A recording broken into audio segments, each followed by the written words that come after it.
Party time, Mom. Welcome to another episode of the Chad Prather Show. Studio 22, the mothership. Guess who's back? The puppet master, the perfectionist himself, the puppet master. Mark is sitting at the helm, driving us into the nether regions of all things. Amy Coney Barrett, Candice, the queen of the Ethiopians. I don't care if they do affirm and confirm or whatever they do to Amy Coney Barrett, you'll always be the queen.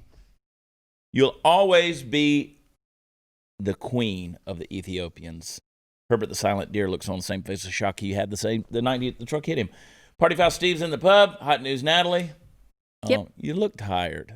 You said that. I don't know why. I had an early morning for sure. I mean, for a beautiful human being, you look tired. Really? Well, my hair's somebody getting else cut besides tomorrow. me and Steve have to look tired sometime. I don't feel like do I look tired, Candace? Your hair looks tired. Well, it's getting cut tomorrow. No, your hair's fine. I can throw it up in a bun. Your hair's fine. Give a vanity shot to Natalie, Mayor Mark. Look at her. I can throw it up. No, don't. Like your this. hair's fine. And just like that, fans around the country went crazy. Holy cow. It's flat. You know what I encourage everybody to do? If you're watching this thing on YouTube, get in on the live chat. Talk to us a little bit. We pre-tape so we can watch it with you. And you normally, we're there. Steve's real faithful about being there. Natalie's never there. Yes, I am. I chime in from time to time. But check it out. Check it out. Anyway, get on the live chat. Join the Fact Pack. That's kind of hard to do. That's a pretty closed-up, cultish group. But I love them. I love them, Party Foul. They're good to us. They're good folks, man.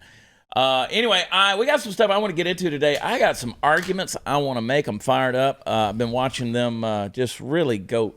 You know what? The people we elect into office are morons. They really are. They're morons. True.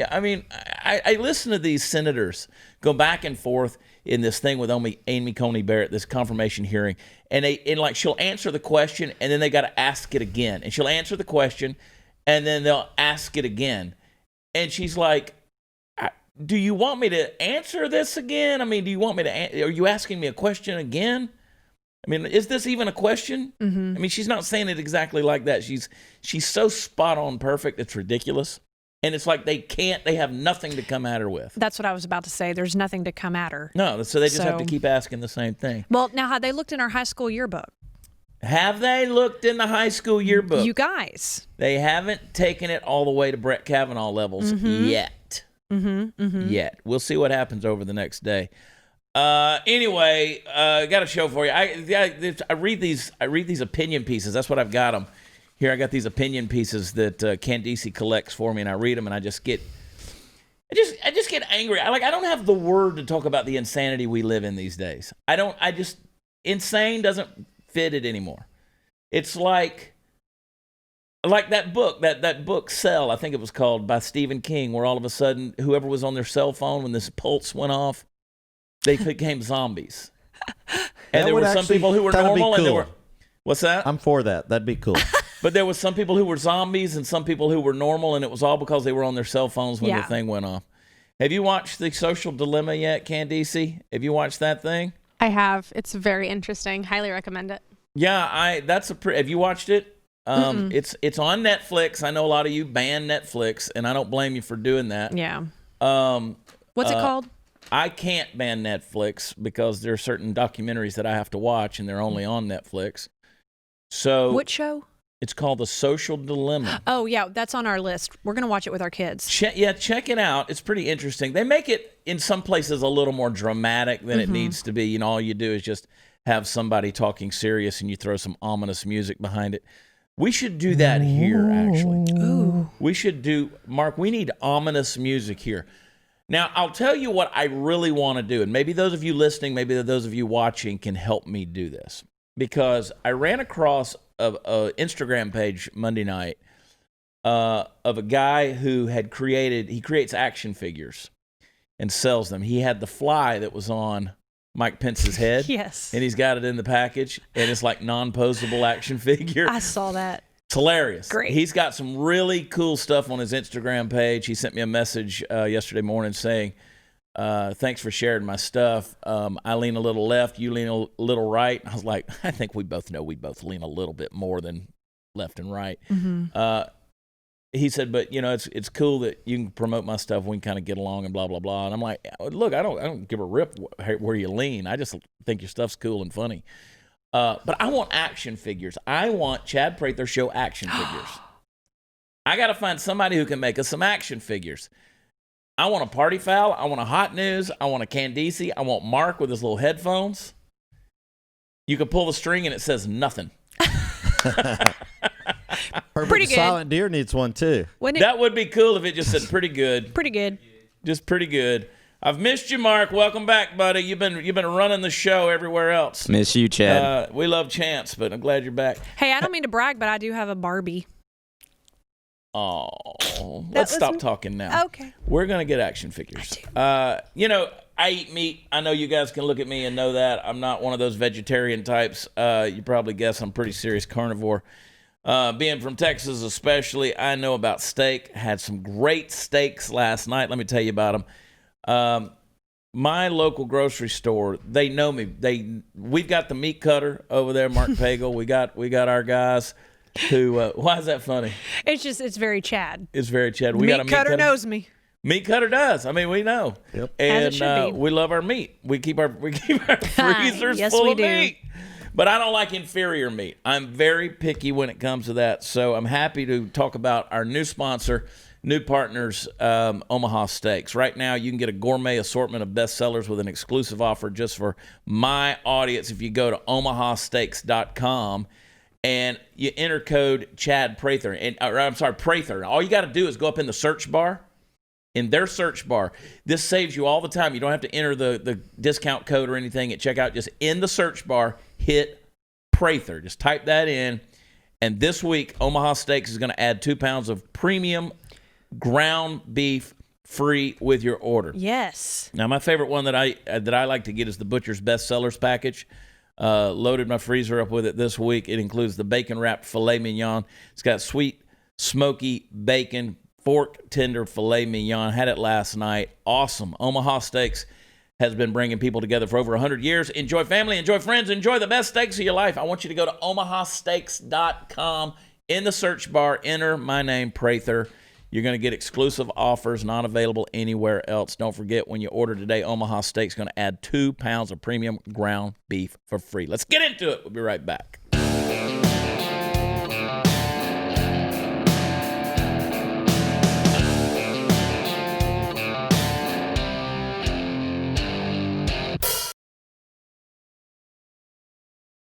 All right, so Amy Coney Barrett, of course, she's perfect. She's amazing.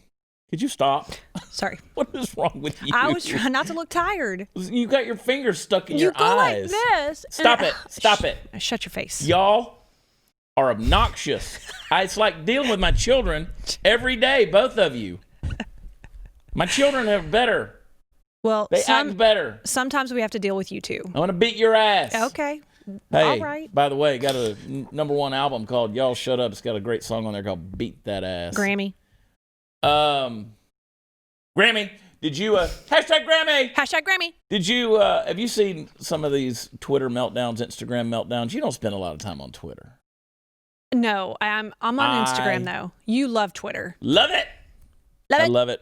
I love it. I love it. I love it. I love it. I love when people come back at you.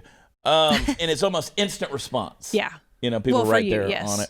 For you. And the trolls that are on there are fantastically entertaining. I love how people think that they're like going to get under my skin or something, and they have no idea how much I get off on it. Ooh. Like, just enjoy. Like, you don't understand the narcissism that flows. Feeding him. You're feeding the beast.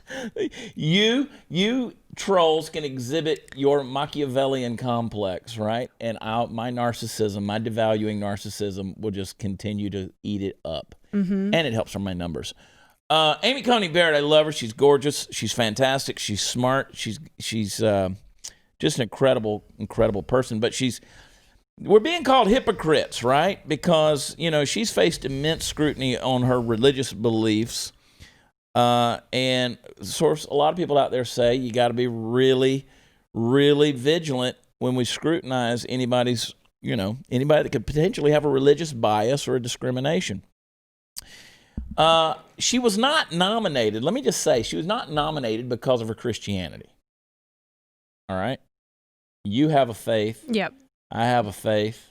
Everybody on the planet has a faith. Everybody. Your faith may be atheism. Your faith may be politics. Your faith may be humanism. But everybody has faith in something. There is something that guides your life that you trust in. Maybe your faith is in yourself. I don't know. But everybody has a faith. Everybody has a dogma. Everybody has a doctrine. So this article talks about the hypocrisy of Republicans who are expressing shock and outrage over the scrutiny that is being given to her over her Christianity. And what the article says is the hypocrisy is because of the way the right has treated Muslims. All right. So it goes on to say President Trump responded to the alarm over Judge Barrett's nomination by accusing Democrats of bias against Catholics and, quote, basically fighting a major religion in our country. This is rich, says the article, from the man who is running against Joe Biden, a Catholic, who promoted a Muslim ban and told America, I think Islam hates us. Okay, for the 10 millionth time, it wasn't a Muslim ban. Thank you. It was a travel ban on 7 countries. It should have been a lot more countries. Correct. All right, but let's face it, it was not a Muslim ban. You could still come in here from Indonesia. You could still come in here from Malaysia. You could still come in here from Saudi Arabia. It wasn't a Muslim ban. But they said he told America, I think Islam hates us. Well, I got news for you. Just this week, we remembered the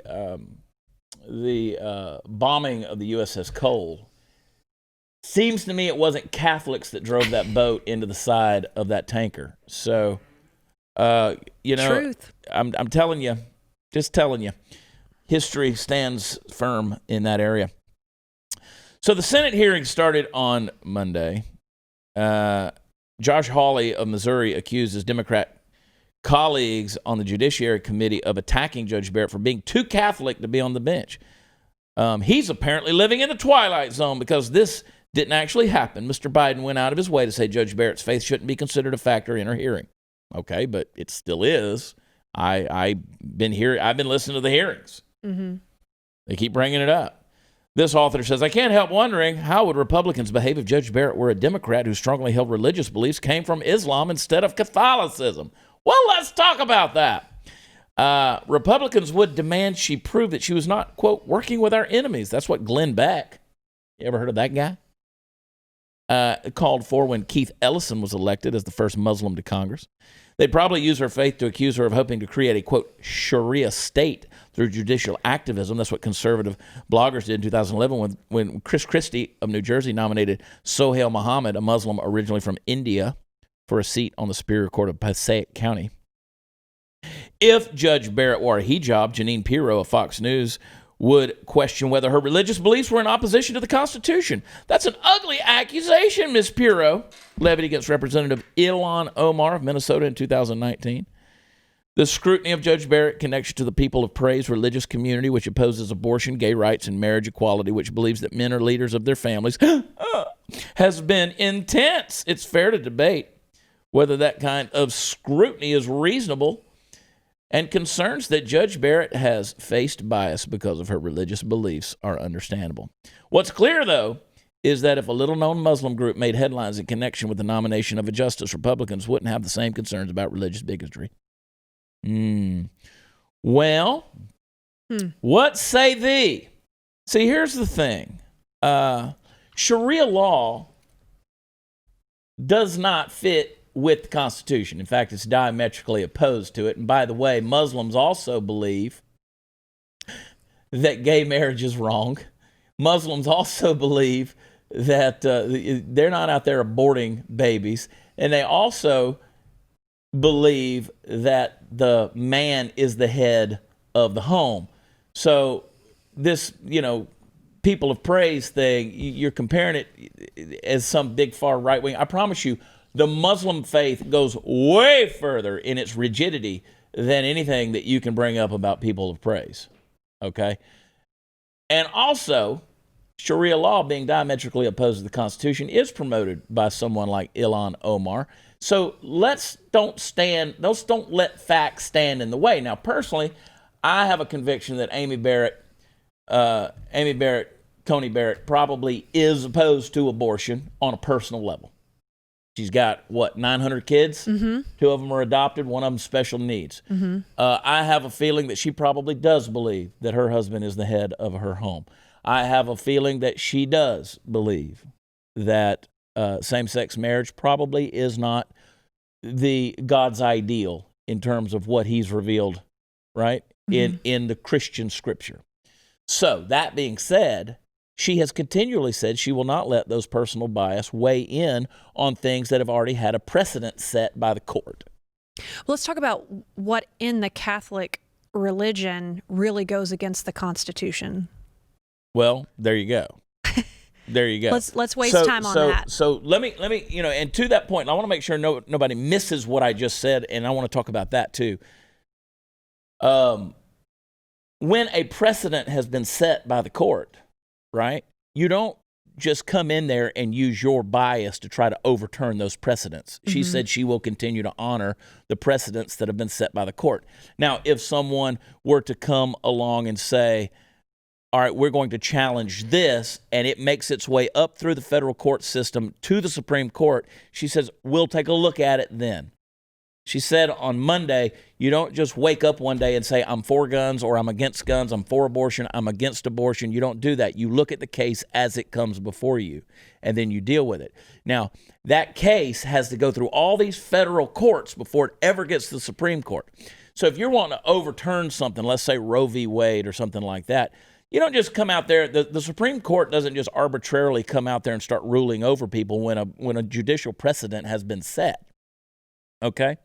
There has to be a reason for the case to be brought, and it has to climb its way to the Supreme Court. I mean, I don't just take my homeowners association to the Supreme Court because they didn't put the right flowers out when I gave them money, right? I don't do that. I can take them to small claims court, but it's never going to see federal daylight. See what I mean?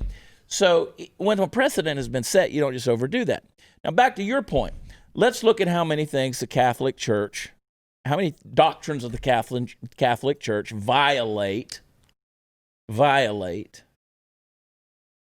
Where's my phone? I want to look something up while I'm talking. The Constitution. The Constitution. So I want everybody to understand, you have freedom of religion in this country. It's a beautiful thing about this country. You have freedom of religion. I wonder if I took a screenshot of this quote. I don't think I did. But that doesn't mean that the government is religious. Doesn't mean that the government has a religion. There is no state religion. And so when people talk about the separation of church and state, that's what, there is nothing constitutional about this idea that we keep pushing that is the separation of church and state. That doesn't exist, okay? What they're saying is there can't be a state-regulated religion. In other words, you can't be forced. When Protestants came to this country, they were escaping religious persecution. The establishment of the government here was that you can't have a state-regulated religion that you are forced to adhere to. So there's no Church of England, okay? So to sit there and say that, well, she is getting persecuted fairly because of her Christian faith, because Muslims have been persecuted. Well, there hasn't been a lot of Catholics or Christians. I mean, a lot of stuff have been done in the name of religion, including Christianity, that are bad things. They're bad things. But they didn't do it. That ain't true Christianity, for one thing. And there would be people out there who would argue and say, that's not true Islam either. When people fly planes into buildings, they would say that's not true. They'd say that was Islamic extremism, terrorists, and so on and so forth. So to say, well, that's Islam would be an unfair assessment. But when Ilhan Omar, who does believe in Sharia law, gets called out for believing in Sharia law, and Sharia law is anti-Constitution, well, then that's a fair assessment. It's okay for you to say that Amy Coney Barrett is pro-life. But you can't say that she's going to rule in light of that conviction. I can say that Ilhan Omar has done things in our government in the name of Sharia law. I can say that. She has ruled based on her convictions. not ruled, but she has represented on the basis of her convictions. You see what I'm saying? Yes. I'm just all over the map, I feel, but No. I'm like, this is just an asinine thing to try to compare these two things. So anyway, they think it's some big playbook. You know, like most Americans, I'm worried that Judge Barrett will use her seat to advance an extreme agenda that will be detrimental to the interests of the majority of people in this country. We fear that if confirmed, she'll help the religious right drag equal rights and progress back 50 years, you know, like Obama did to race relations. One thing is certain, if the Notre Dame law professor and darling of the religious right were Muslim, she would have had a much harder time becoming a judge, let alone a Supreme Court justice. There you go. Yeah, probably so. So probably would have had a harder time had she been a Muslim. And there are certain things in the tenets of Islam that I would certainly want to know. But there's not a lot. I mean, let's not forget Ilhan Omar was still elected. Let's not forget that Chris Christie did still appoint.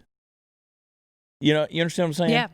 Yeah. You sat there and your case study was based on people who either were elected or were appointed, and they were Muslims.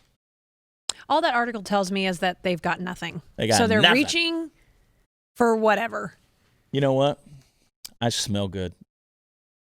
Okay. I'll let you see during the break. You know why I smell good?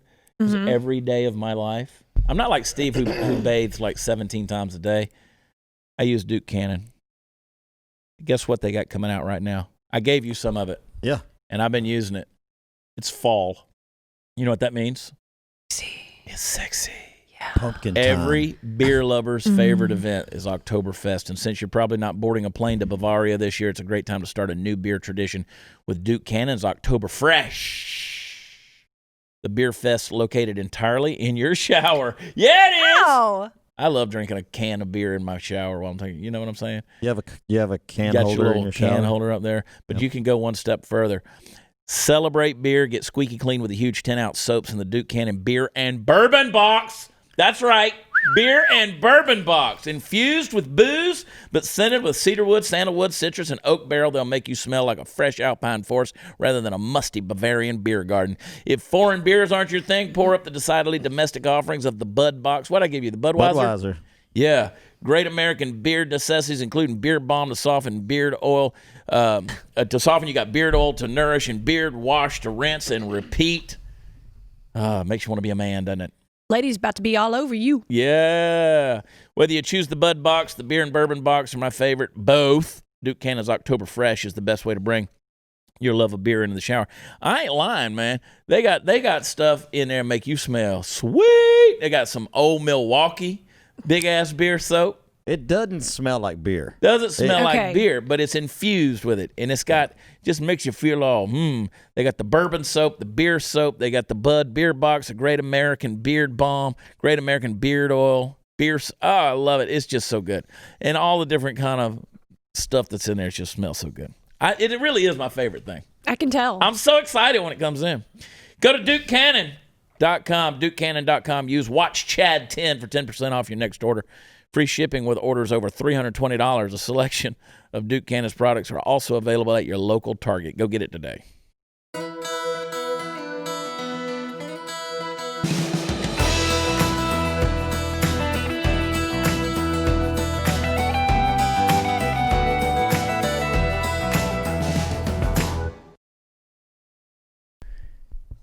Pay attention to these words, Natalie. Okay.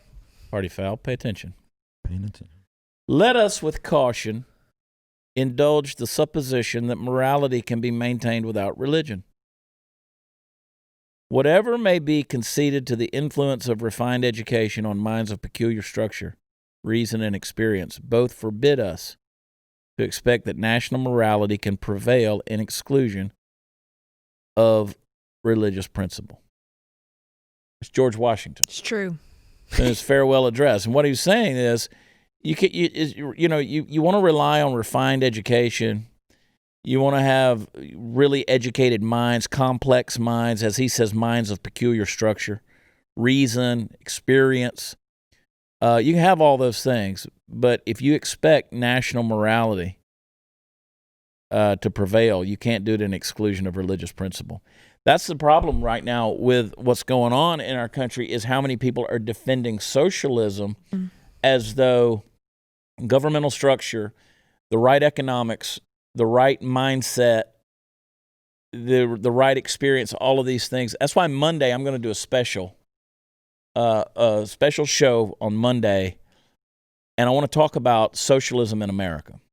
Because and I've talked about this thing, I feel till I'm blue in the face, but it still comes at me, right? I want to address things like, was Jesus a socialist?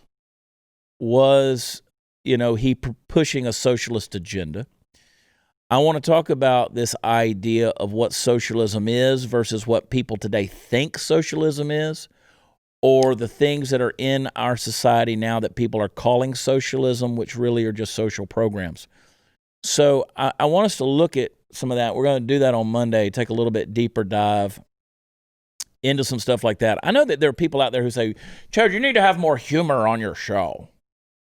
Okay. Is that how they say it? Yeah, that's exactly how they say it. You need to have more humor on your show. Here, hold my ascot. Waka, waka, waka. Hi, gobbity-gookity. Yeah. Anyway, I want to...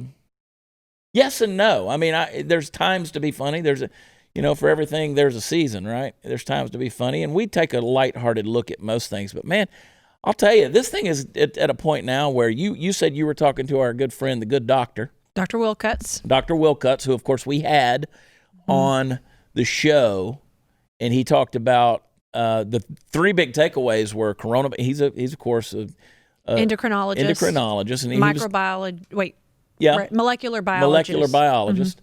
And super smart guy. Right? Very. And his papers were falling all over the ground and stuff, and he had notes everywhere. And he looks like he's brilliant. He is a genius. He's got an Einstein look.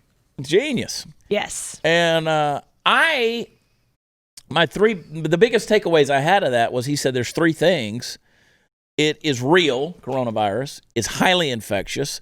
And the mortality rate of it, the death rate of it's not going to be as big as everybody thinks. And let me remind everybody that Dr. Birx, direct quote from Dr. Birx, she said there will be about 200,000 deaths if everything is handled perfectly.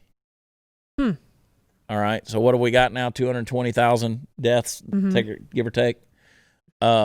So if everything was handled perfectly, we will still have over 200,000 deaths. Dr. Birx said that at the very beginning, all right? So everybody who's out there complaining that Trump mishandled this and, oh, my God, he's got 220,000 people's deaths on his hands because he mishandled it. No, Birx said if handled perfectly, you'll still have that amount, all right? She said that at the very beginning. But anyway, I'm talking to the good doctor there, and you said that he made the comment that he has some concerns about civil war. A lot of people are bringing up these ideas of civil war, and I keep saying, nah, too lazy. Y'all don't even know how to start that. And by the way, we already live under a tyranny of the military. We live under a tyranny of the military. The military can be marshaled to shut that shit down in a heartbeat. And unless you're ready to buck up and fight the United States military, which I don't think you are. I mean, there's and I know people. I'm not getting into that topic because there's a lot of complexities to that, and I know that you guys will argue about how well you can fight a civil war against the United States military. God bless you, but no, it's just it'll get shut down. It'll get squashed. I mean, we had a guy who got murdered in the street in Denver the other day who was there as a John Tiggins little gathering. They got together, and that dude who's obviously an Antifa sympathizer based on his past pulled out his gun and shot him right there point blank. Killed him. Do we have civil war yet? No. Can I go back to your George Washington statement? Let's do a break, and then I want to give you the full time that you need. Okay. Don't you forget it. I'm going to concentrate. You know what I got right here? You know what'll help you concentrate? I need some of that. The Built Bars. Yep. Right there. The Built Bars, baby. Built Bars, the best tasting protein bar ever. I learned about these from Glenn Beck, and they are good. Tasty, tasty. Listen, protein bar that tastes like a candy bar. You got 18 amazing flavors. You got chocolate. Nut flavors, you got 9 different ones of those. You got chocolate nut-free flavors, you got 9 of those. Every bar covered in 100% chocolate, soft, easy to chew. Built Bars are the healthy Built Bar. Are healthy. Built Bar is great for the health-conscious guy. Lose or maintain your weight while indulging in a delicious treat. Bars are low-calorie, low-sugar, high-protein, high-fiber. What we do, since we never take a lunch break around here. Yeah, I want one. I'll give you... Nope, that's mine. Okay, selfish. I'll give you this one. Oh. You can have that one. I want you to go to Built Bar. They got a ton of products, but I want you to get some of these bars and try them out. Go to BuiltBar.com. Use promo code CHAD. You're going to get 20% off your first order. Use promo code CHAD, 20% off at BuiltBar.com. Go get it today. You're going to love it. Ready to eat one? I'm eating one. Yeah.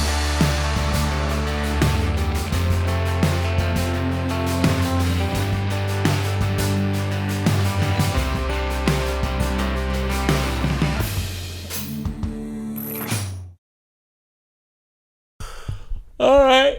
Yeah, I need a protein bar. Here, you want some of mine? Nope. Okay. I'll eat one when I'm done. What were you going to say about George Washington? I agree with that statement. However, you better. well, speaking to that, I can't think of a time in my life when I've ever looked to the government as a moral compass. I don't feel like it's there. And you spoke about what 3 parts of our lives, if the Democrats gain all of the control: schools, government, or courts, schools, courts, and what's the third one? Media. And the media. So you see this now with this religious talk. Are you too religious? Are you too Catholic? Are you too? That's the movement that we see, where I feel like, as a believer, that's just Satan's way of attacking. Because now she's going to get penalized for being too loving the Lord too much. I love the Lord and I love the Lord's ways. Right. Like Steve. We already have that in the school, separation of church, right? I mean, They have the media. they have the media, and in the courts, I mean, obviously separation. But is she too Christian? Well, it's not about see, here's the thing. Christianity doesn't get a free pass, contrary to this What we were article here in founded New on? York Post. It says that Amy Coney Barrett gets to have it all, because basically they've set her up as an icon of the Christian faith. The issue, the reason Christianity gets such a hard time is, one, it's true. Okay.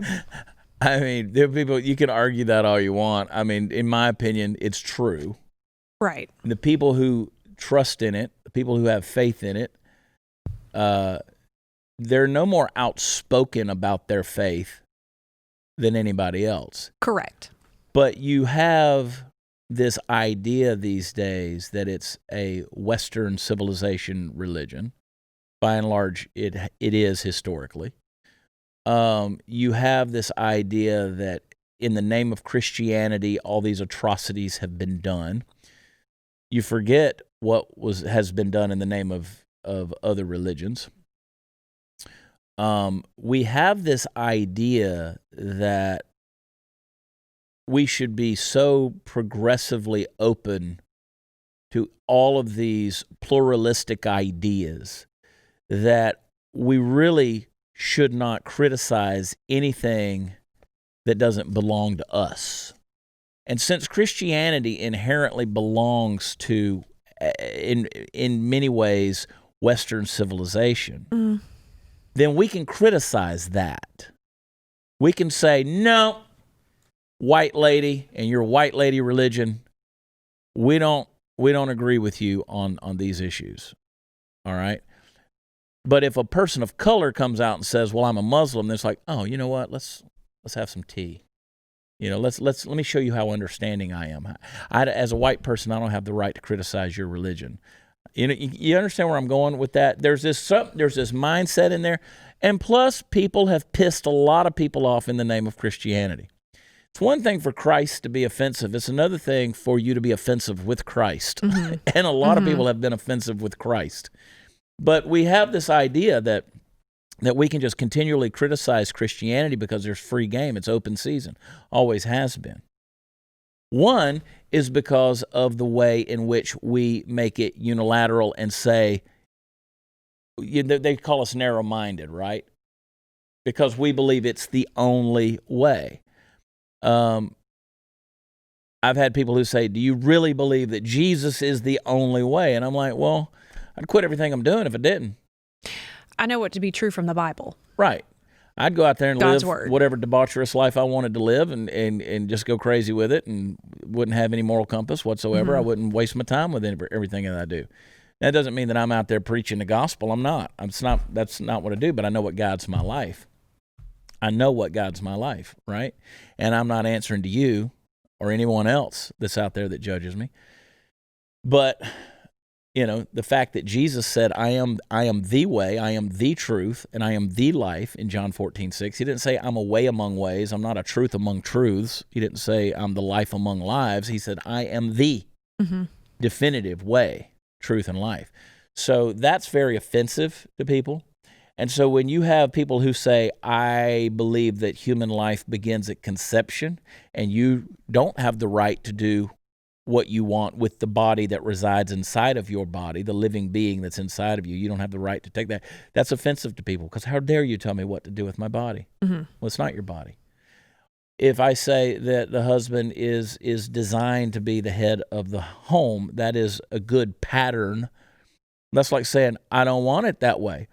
Well, I mean, if you put the rear bumper on the front of the car, would the car still drive? Yes. Yeah. But wouldn't it be better if you put the front bumper on the front where it goes? Right. Right? Now, there's more than aesthetics there. There's a purpose to the front bumper. There's a reason the front bumper is shaped differently than the back bumper because it adds something to the front of the car that the back bumper can't add. All right, so can a household work without a man in it? Sure. Sure. But wouldn't it be great if the blueprint was followed? That's what we believe. Now, you don't have to believe that. People out there that you listen to this, you don't have to believe that. But I believe that there is a blueprint for life that if certain things fall into place or you structure things a certain way, they just work better. Now, does that make me narrow-minded? Maybe. But I just believe that there's certain patterns that put you in a rhythm for your life to succeed. It's a good outline. It really is. Absolutely. And so it's not, we come and we say, you look at the Bible and the Bible says, okay, oh gosh, if I could get into this. I know. There are certain patterns that are there that when followed, they lead you to a successful life. I'll just leave it at that. And there are certain commands that are there that if you don't do them, then you are in violation, actually rebellion against what God wants for your life. Now, that's a safety mechanism. So what that means is, here's this great life right here in the center, right? There's this fence out here that you can cross over anytime you want. And the issue is not the fence is keeping me out. The fence is trying to keep me into this great life. Problem is, we have this desire to keep climbing the fence. And so when you say things like that, people are like, how dare you tell me that I can't climb the fence? How dare you tell me how to live my life? No, we just have a way that we believe makes life work. Every religion believes that. Every religion out there believes that. But people believe that we can criticize Christianity because that's ours to criticize. Well, and you said bad things have been done in the name of Christianity. Bad things have been done in the way that some people interpret Christianity. Right. Because they go outside the outline. That's probably true it is true with every religion. Religious dogma is a dangerous thing. That's right. Religious dogma is a dangerous thing. That's why a lot of people say, well, I don't like the word religion. I like the word relationship. Well, the word religion comes from the Latin religare, which means relationship. Okay, so religion is not a negative. It's not a bad word. It's been misused. It's been abused. And a lot of things have been done in the name of religion. And there are people out there who say, well, we need to get rid of religion. There's no getting rid of religion. Okay, and I'm going to talk about this on Monday when we talk about socialism because at the heart of socialism is a godless society, because it does exactly what George Washington warned us. It puts man as the god. It puts the economy as the god. It puts the complex way of thinking and these ideals and strategies. You make them the god. You see what I'm saying? So we're going to get into that a little bit on Monday. It gets sticky, and man, I could go so deep on that. But at the risk of sounding dogmatic, I'm just trying to be careful with what I say, because I want people to understand there's life available out there if you pursue it. And I think that a person like Amy Coney Barrett, I think she's living that life. Right.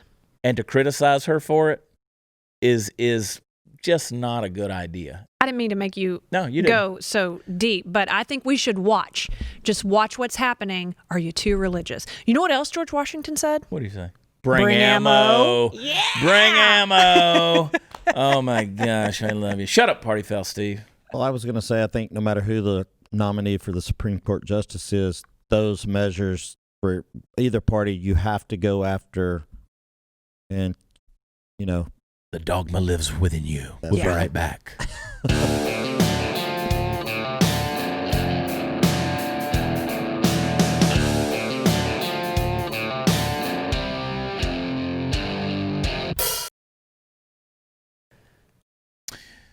Man, oh man, oh man, oh man. I feel like that was a pitiful attempt at trying to explain all of that. But, yeah. I think you did a great job. It's a lot. I mean, there's a lot to It's a lot. I mean, dive there's a into. lot of, it's kind of hard for me to explain why Christianity gets persecuted over and above a lot of, people say, well, you get a free pass because she's a Christian. That is not true at all. No. There's far more criticism. Far more criticism. I mean, just the other day, on social media, people are like, I can't believe all you people who want to talk about, who holler about being Christians. That was their phrase. Holler about being Christians. But you don't want to feed the masses. You don't want to take care of people. And that's a pretty empty accusation right there. You don't know. I'll deal with that issue on Monday. Somebody else commented on there and said, we don't need entertainers as politicians. Chad is just using his big following to garner votes for governor. We don't need another entertainer. He is definitely not a politician. You didn't get famous from being an entertainer. We don't need politicians. No, we don't need entertainers. We need politicians. And I was like, oh, no. Holy crap, lady. Oh, that's the worst. I said, thank you for calling me not a politician. Yeah, that's a compliment. Thank you for telling me that. She's like, you posted that picture of caskets floating down. That's not a good look. And you go to her page and she's all for Biden and stuff. I said, you probably vote for Beto O'Rourke. No, she said, I'm not in good standing because I posted a picture of coffins floating down the deal. that was funny. It was funny. I called it the Biden boat parade. Yeah. People got offended at that. Well, screw you people like ruining my life. You're famous for giving your political opinion. Sort of. Yeah, and Yeah, I no. thought you were running for governor to garnish fans. That's what I've Who knows? heard. Who knows? I'll never tell you know. what you can do. You can go to watchchad.com. Watchchad.com is where all the fun stuff is. And you can go and leave us a rating and review wherever podcasts are offered, specifically on Apple Podcasts. You can subscribe to The Blaze, blazetv.com/Chad. And get your shopping done, shop.blazemedia.com, and subscribe to Party Foul Nation on YouTube. Make sure you subscribe to the Chad Prather channel on YouTube, and follow Hot News Natalie Woods 22. We love you. God bless you. We'll talk to you next time. Tune in. Bye.